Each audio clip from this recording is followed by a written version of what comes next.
The Voice of Kenya, Nairobi. Time now is 12 minutes past 6. You are hereby informed that everybody is requested to stay at home.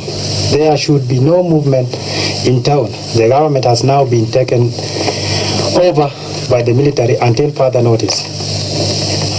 There should be no movement of persons or vehicles from one place to another. The police should now assume their role of civilian until further notice.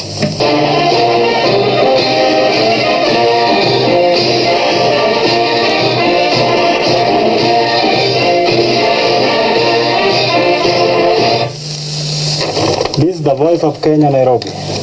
The time now is 14 minutes past 6. You are hereby informed that a curfew has everybody should be declared. Everybody should Everybody should stay at home. There should be no movement in town. The government has now been taken over by the military until further notice. There should be no movement of persons or vehicles from one place to another. The police should now assume the role of civilian until further notice. A warning. The government has been taken by a very, very, very powerful group supported by the people, wananchi wenyewe na wanajeshi wote. Kwa hivyo, wherever you are, cooperate or you blame yourself. Thank you. Voice of Kenya.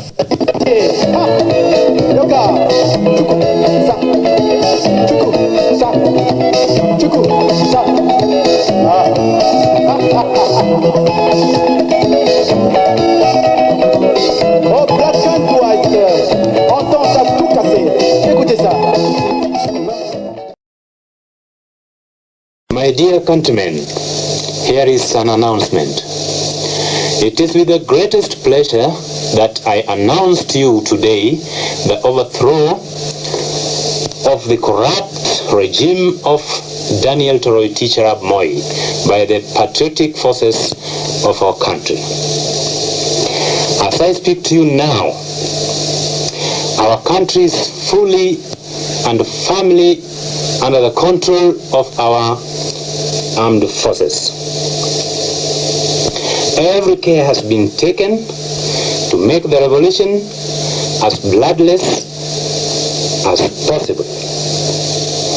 Fellow Kenyans, over the past few years, this country has been shedding from an open to a closed, dictatorial and inhuman society.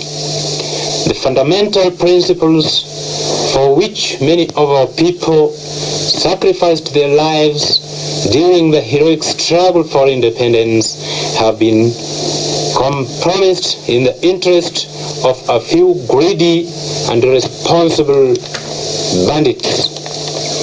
Over the past 6 months, we have witnessed with disgust the imposition of a de jure one-party system without the people's consent, arbitrary arrest and the detention of innocent citizens, censorship of the press, intimidation of individuals, and general violation of fundamental human rights.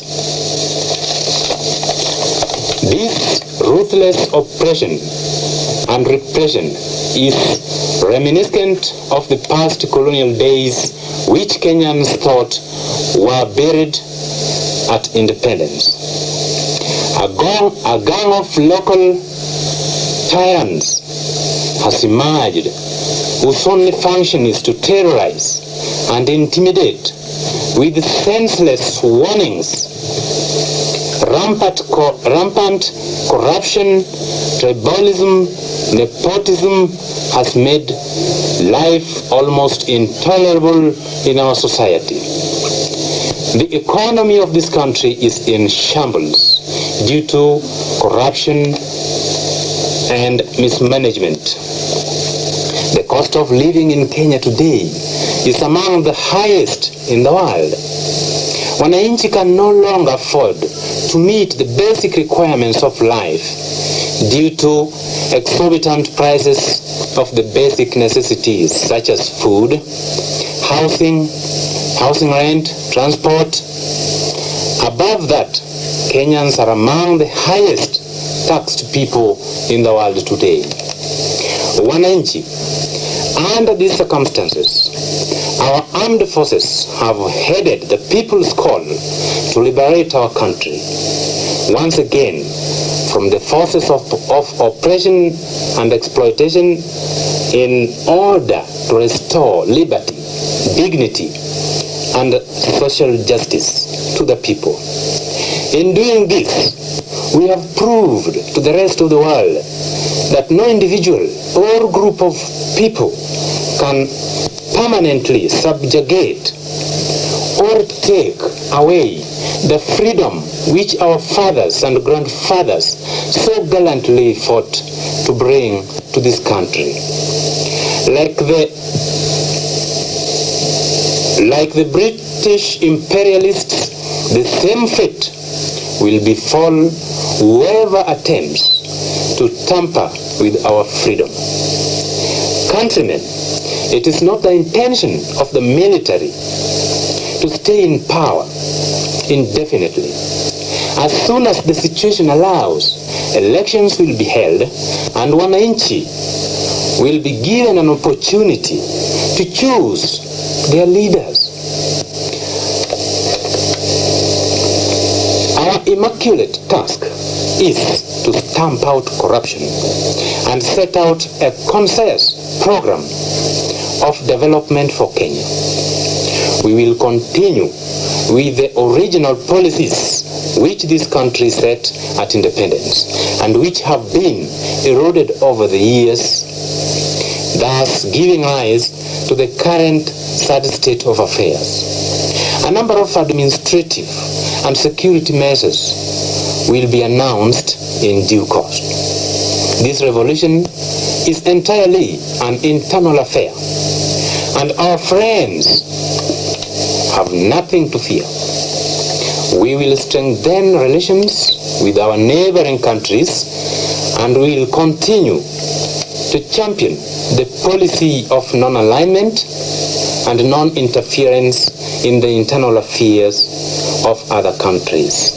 As for now, the Constitution has been suspended and the National Liberation Council has been set up to preside over the affairs of the government and state. All the detainees and political prisoners are released forthwith with immediate effect. Long live Kenya. Long live the People's Redemption Council. Thank you very much. This is a statement on behalf of all the students of Kenya. On behalf of the students and the people of Kenya, we, the University of Nairobi students, register our wholehearted and unconditional support for the August 1st revolution organized by the Kenya People's Redemption Council. We humbly request our new popular government to accord us the freedom we have always cried for. Thank you.